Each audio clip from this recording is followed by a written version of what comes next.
లూకా సువార్త 15వ అధ్యాయము. ఒకప్పుడు సమస్తమైన సుంకరులను పాపులను ఆయన బోధ వినుటకు ఆయన దగ్గరకు వచ్చుచుండగా పరిసయ్యులను శాస్త్రులను అది చూచి ఇతడు పాపులను చేర్చుకొని వారితో కూడా భోజనము చేయుచున్నాడని చాలా సనుగుకొనిరి. అందుకైన వారితో ఈ ఉపమానము చెప్పెను. మీలో ఏ మనుషునికైనను 100 గొర్రెలు కలిగి ఉండగా వాటిలో ఒకటి తప్పిపోయిన ఎడల అతడు 99 అడవిలో విడిచిపెట్టి తప్పిపోయినది దొరకు వరకు దానిని వెదక వెళ్ళడా? అది దొరికినప్పుడు సంతోషముతో దానిని తన భుజముల మీద వేసుకొని ఇంటికి వచ్చి తన స్నేహితులను పొరుగువారిని పిలిచి, మీరు నాతో కూడా సంతోషించుడి, తప్పిపోయిన నా గొర్రె దొరికినదని వారితో చెప్పును గదా.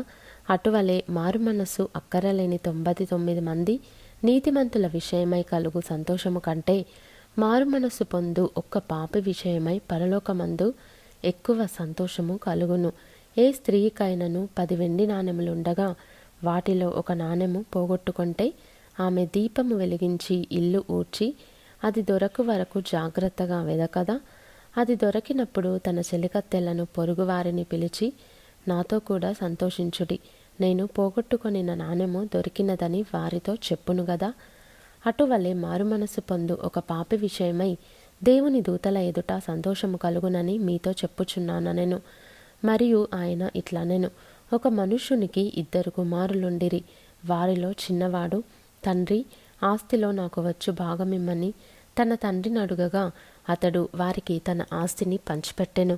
కొన్ని దినములైన తర్వాత ఆ చిన్న కుమారుడు సమస్తమును కూర్చుకొని దూరదేశమునకు ప్రయాణమైపోయి అచ్చట తన ఆస్తిని దుర్వ్యాపారము వలన పాడు చేసెను. అదంతయు ఖర్చు చేసిన తర్వాత ఆ దేశమందు గొప్ప కరువు రాగా వాడు ఇబ్బంది పడసాగి వెళ్ళి ఆ దేశస్థులలో ఒకని చెంత చేరెను. అతడు పందులను మేపుటకు తన పొలములలోనికి వానిని పంపెను.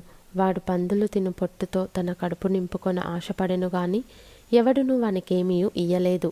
అయితే బుద్ధి వచ్చినప్పుడు వాడు, నా తండ్రి యొద్ద ఎంతోమంది కూలివాండ్రకు అన్నము సమృద్ధిగా ఉన్నది, నేనైతే ఇక్కడ ఆకలికి చచ్చిపోవచున్నాను. నేను లేచి నా తండ్రి యొద్దకు వెళ్ళి, తండ్రి, నేను పరలోకమునకు విరోధముగాను నీ ఎదుటను పాపము చేసి తిని ఇక మీదట నీ కుమారుడనని అనిపించుకొనుటకు యోగ్యుడను కాను. నన్ను నీ కూలివారిలో ఒకనిగా పెట్టుకొనుమని అతనితో చెప్పుదుననుకొని లేచి తండ్రి యొద్దకు వచ్చెను. వాడింక దూరముగా ఉన్నప్పుడు తండ్రి వానిని చూచి కనికరపడి పరుగెత్తి వాని మెడ మీద పడి ముద్దు పెట్టుకొనెను. అప్పుడు ఆ కుమారుడు అతనితో, తండ్రి, నేను పరలోకమునకు విరోధముగాను నీ ఎదుటను పాపము చేసి తిని ఇక మీదట నీ కుమారుడనని అనిపించుకొనుటకు యోగ్యుడను కాననెను. అయితే తండ్రి తన దాసులను చూచి, ప్రశస్త వస్త్రము త్వరగా తెచ్చి వీనికి కట్టి వీని చేతికి ఉంగరము పెట్టి పాదములకు చెప్పులు తొడిగించుడి, క్రొవ్విన పశువును తెచ్చి వధించుడి, మనము తిని సంతోషపడుదము. ఈ నా కుమారుడు చనిపోయి మరలా బ్రతికెను, తప్పిపోయి దొరికెనని చెప్పెను. అంతట వారు సంతోషపడసాగిరి. అప్పుడు అతని పెద్ద కుమారుడు పొలములో ఉండెను. వాడు పొలము నుండి వచ్చుచు ఇంటి దగ్గరికి రాగా వాద్యములను నాట్యమును జరుగుట విని దాసులలో ఒకని పిలిచి ఇవి ఏమిటని అడుగగా ఆ దాసుడు అతనితో, నీ తమ్ముడు వచ్చి ఉన్నాడు. అతడు తన యొద్దకు సురక్షితముగా వచ్చినందున నీ తండ్రి క్రొవ్విన పశువును వధించెననెను. అయితే అతడు కోపపడి లోపలికి వెళ్ళనొల్లకపోయెను. గనుక అతని తండ్రి వెలుపలికి వచ్చి లోపలికి రమ్మని బతిమాలుకొనెను. అందుకతడు తన తండ్రితో, ఇదిగో, ఇన్ని ఏండ్ల నుండి నిన్ను సేవించుచున్నానే, నీ ఆజ్ఞను నేనెన్నడూనూ మీరలేదే. అయినను నా స్నేహితులతో సంతోషపడునట్లు నీవు నాకెన్నడూనూ ఒక మేకపిల్లనైనను ఇయ్యలేదు. అయితే నీ ఆస్తిని వేశ్యలతో తినివేసిన ఈ నీ కుమారుడు రాగానే వీని కొరకు క్రొవ్విన పశువును వధించితివని చెప్పెను.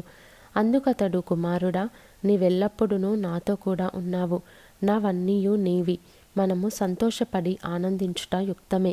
ఈ నీ తమ్ముడు చనిపోయి తిరిగి బ్రతికెను, తప్పిపోయి దొరికెనని అతనితో చెప్పెను.